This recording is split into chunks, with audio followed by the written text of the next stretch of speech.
নিশ্চয়কৈ ক'ব লাগিব বুধবাৰৰ ঘটনা যোৰহাট চহৰৰ মাজমজিয়াত এক ধৰ্মীয় শোভাযাত্ৰাত দুগৰাকীকৈ উলংগ বাবাক ধৰ্মীয় শোভাযাত্ৰাত লৈ যোৱা হৈছিলে, য'ত আৰক্ষী প্ৰশাসনে বেৰিকেডৰ মাজেৰে আচলতে লৈ যোৱা হৈছিলে। আৰু যি যোৰহাটৰ দৰে এক চহৰত, যি এক নগৰত উলংগ বাবাক দুগৰাকীক লৈ ধৰ্মীয় শোভাযাত্ৰা উলিয়াই লৈ যোৱা হৈছিলে, তাৰ পিছতে কিন্তু যোৰহাটবাসী ৰাইজৰ মাজত যথেষ্ট প্ৰতিক্ৰিয়াৰ সৃষ্টি হৈছিলে, কিয়নো যোৰহাটৰ নিচিনা এটা চহৰত নগৰত য'ত এনেধৰণৰ শোভাযাত্ৰাত উলংগ বাবাক কেতিয়াও কাহানিও দেখা পোৱা হোৱা নাছিল। আৰু তাৰ বিৰুদ্ধে যোৰহাটবাসীৰ ৰাইজ তাৰ পৰিপ্ৰেক্ষিতত বিভিন্ন দল সংগঠনে প্ৰতিবাদ সাব্যস্ত কৰিছিলে যোৰহাট আয়ুক্ত কাৰ্যালয়ৰ সন্মুখত। আৰু সেই প্ৰতিবাদতে আচলতে ক'ব লাগিব যে উলংগ বাবাৰ বিৰুদ্ধে প্ৰতিবাদ কৰি 7জনকৈ বীৰ লাচিত সেনাৰ সৈনিক গ্ৰেপ্তাৰ হৈ বৰ্তমান জেল হাজতলৈ তেওঁলোকক প্ৰেৰণ কৰা হৈছে। আৰু আজি দেখিবলৈ পোৱা গৈছে ওদালগুৰিৰ যি জিলা সমিতি, বীৰ লাচিত সেনাৰ যি জিলা সমিতিয়ে তেওঁলোকে প্ৰতিবাদী কাৰ্যসূচী ৰূপায়ণ কৰিছে। সকলোৱে মুখত কলা বেজ পৰিধান কৰিছে। মুখ অতিথ নৱক ইয়াত কিছু সামগ্ৰিক পৰিৱেশ দেখুৱাবলৈ মই অনুৰোধ জনাইছো।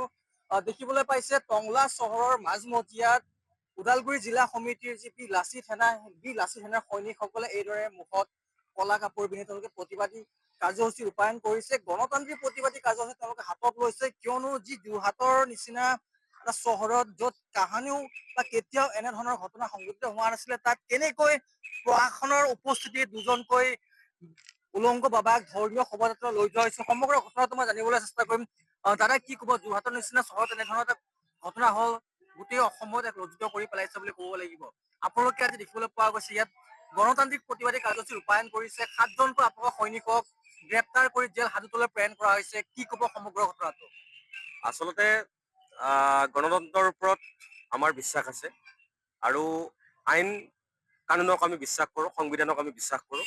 এই বিশ্বাসৰ নীতিতে আমি চলি আছোঁ। আৰু সিদিনাখন যোৰহাটৰ এখন সাংস্কৃতিক নগৰী, আপোনালোকে হয়তো জ্ঞাত, সকলোৱে জানে, আমাৰ অসমৰ এখন সাংস্কৃতিক শিক্ষাৰ নগৰী। যোৰহাট জিলাত এগৰাকী উলংগ বাবাই, ধৰ্মীয় জৈন ধৰ্মৰ এগৰাকী উলংগভাৱে ৰাজপথত আহি যি ধৰণৰ অতপালি কৰিলে, এই অতপালিৰ বিৰুদ্ধে আমাৰ সমগ্ৰ অসমীয়া জাতি সজাগ সচেতন জাতি তথা আমাৰ বীৰ লাচিত সেনাৰ একাংশ সক্ৰিয় সৈনিকে উক্ত ঘটনাৰ প্ৰতিবাদ কৰিছিলে আৰু গণতান্ত্ৰিক মাধ্যমে প্ৰতিবাদ কৰিছিলে। ইয়াত কোনো ধৰণৰ বেলেগ ব্যৱস্থা হোৱা নাছিলে। কিন্তু গণতান্ত্ৰিকভাৱে আন্দোলন কৰাৰ পিছতো, প্ৰতিবাদ কৰাৰ পিছতো আমাৰ 7জনকৈ সৈনিকক গুৱাহাটী জিলা কাৰাগাৰলৈ প্ৰেৰণ কৰা হৈছে। গতিকে এই ক্ষেত্ৰত আমি সকলো সৈনিকে অসমৰ বিভিন্ন ঠাইৰ লগতে যোৱা পৰহিৰ পৰা আমি অৱস্থান ধৰ্মঘট পালন কৰি আছো। অসমৰ বিভিন্ন জিলাৰ লগতে আজি ওদালগুৰি জিলাতো আমি অৱস্থান ধৰ্মঘট পালন কৰিছো, প্ৰতীকী অৱস্থান ধৰ্মঘট পালন কৰিছো, যাতে এই অৱস্থান ধৰ্মঘটৰ পৰা আমি এটা কথা বুজাই দিব বিচাৰিছো যে আগন্তুক দিনত যদি এনেধৰণৰ প্ৰতিবাদকাৰীসকলৰ ওপৰত স্বৈৰাচাৰী গণতান্ত্ৰিকভাৱে প্ৰতিবাদ কৰাৰ পিছতো যদি চৰকাৰে হিটলাৰী শাসন ব্যৱস্থাৰে যদি আটক কৰিব বিচাৰে, প্ৰশাসনে যদি আটক কৰিব বিচাৰে, তেনেহলে আমি অকল প্ৰতীকী অৱস্থান ধৰ্মঘটে নহয়, আমি জংগী আন্দোলন কৰিবলৈ পথত ওলাই আহিম। সকলো সৈনিক আমি সাজু আছো আৰু অসমৰ বিভিন্ন ঠাইত এই ক্ষেত্ৰত আমি মাত মাতিছো। আজি আমাৰ ওদালগুৰিত আমাৰ এই অৱস্থান ধৰ্মঘট চলি আছে। আচলতে গণতান্ত্ৰিক প্ৰতিবাদ কৰা বা তেওঁলোকে যি সামাজিক মাধ্যমেৰে প্ৰতিবাদ কৰিছিলে, সেয়ে কৰবাত ভুল হ'ল নেকি? বা যিখন চৰকাৰে বৰ্তমান অসমত ৰাজত্ব কৰি আছে, এনেধৰণৰ প্ৰতিবাদক তেওঁলোকে মষিমূৰ কৰিব বিচাৰিছে নেকি? আচলতে বৰ্তমান সময়ৰ যিখন চৰকাৰ, এই চৰকাৰখনে কথাই ক'ব বিচাৰে বা দিল্লী নাগপুৰক সন্তুষ্ট কৰিবলৈ ক'ব বিচাৰে যে অসমত কোনো ধৰণৰ সমস্যা নাই। কিন্তু প্ৰতিবাদ কৰিলে তেওঁলোকৰ হয়তো আগন্তুক দিনৰ যি চৰকাৰ, এই চৰকাৰখন হয়তো নাথাকিবগৈ পাৰে।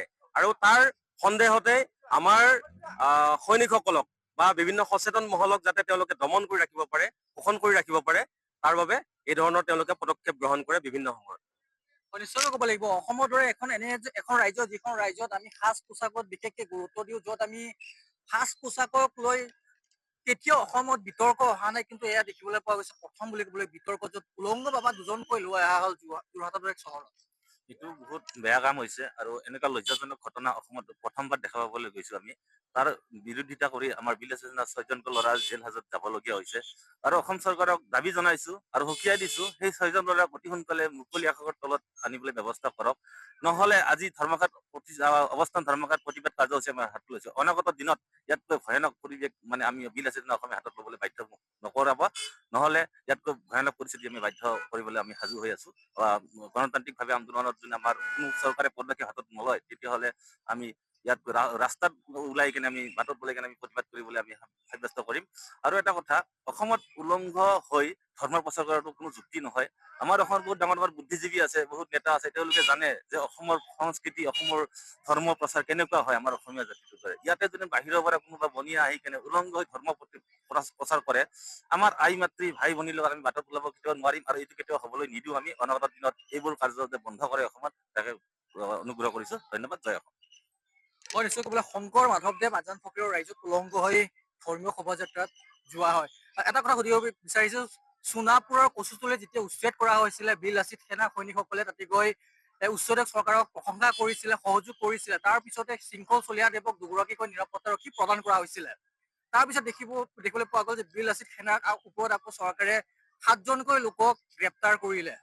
হয়, সভ্য সমাজৰ অসৎ ভালে কাম আমি বিলাচী সেনা অসমে কেতিয়াও সহ্য নকৰো। য'ত আমি অসমৰ চুকে কোণে দেখা পাওঁ লেংটা সভা, সেই লেংটা সভা কি কৰি আমি তাৰ গুপ্তাংগ কাটি আমি ব্ৰহ্মপুত্ৰত পেলাই দিম। চিধা কথা, স্পষ্ট কথা আমাৰ বিলাচী সেনাৰ। ইয়াতকে মই মুখ্যমন্ত্ৰীক ক'ব বিচাৰো যে বহিৰাগতৰ কথাত মুখ্যমন্ত্ৰী কি উঠা বহা কৰে নেকি? যদি আমাৰ খিলঞ্জীয়াক যদি অসমত যে আমাৰ খিলঞ্জীয়াক যদি নেলাগে, তেতিয়া মই মুখ্যমন্ত্ৰী কৈ দিয়ক, হয় নহয়, নেলাগে বুলি কৈ দিয়ক। যদি আমি ইয়াৰ ব্যৱস্থা আমি লৈ ল'ম, আমি 2026ত আমি ইখন চৰকাৰ, যিখন বিজেপি চৰকাৰ, এই বিজেপি চৰকাৰ আমি নিশ্চয় শেষ কৰি পেলাই আমি চৰকাৰে কিমান দিনৰ সময় বান্ধি দিছে বিশেষকৈ 7জন লোকক উলিয়াই আনবলৈ? এতিয়ালৈকে কোনো হেৰি নাই, গম পোৱা নাই। ইয়াৰ পিছত কাৰ্যসূচী আমি বিবেচনা অসমে জংগী আন্দোলন কৰিবলৈ বাধ্য হ'ম সমগ্ৰ অসমতে।